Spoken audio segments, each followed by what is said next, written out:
பிள்ளைகளே, இன்னொருத்தர் உங்களுக்கு கற்றுக் கொடுக்கிறது வேற, இன்னொருத்தர் உங்களுக்கு சொல்லிக் கொடுக்கிறது வேற.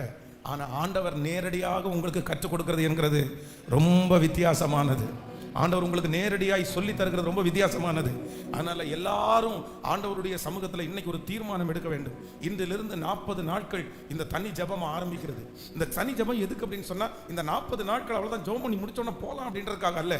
தனியாக நீங்க ஜெபம் பண்றதுக்கு ஸ்டார்ட் பண்றதற்கு இந்த 40 டேஸை நாங்க ஸ்டார்ட் பண்ணி விடுறோம். ஆனா இந்த 40 நாட்களும் நீங்கள் ஆரம்பிப்பீர்கள்.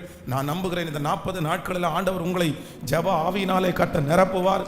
அதற்கு பிறகு நீங்கள் ஜெப வீரர்களாக, வீராங்கனைகள் கர்த்தர் உங்களையும் என்னையும் மாற்றி அவரோடு கூட கர்த்தர் நம்மளை ஒன்றாக்குவாராக. அப்ப எல்லாரும் ஆண்டவரிடத்துல கேட்கணும், ஆண்டவரே எனக்கு ஒரு கிருபையை தாங்க ராஜா, இன்னையிலிருந்து நான் எப்படி பார்க்கணும் அப்படின்னு சொன்னா, உங்களை தனியாக நான் சந்திக்கணும்.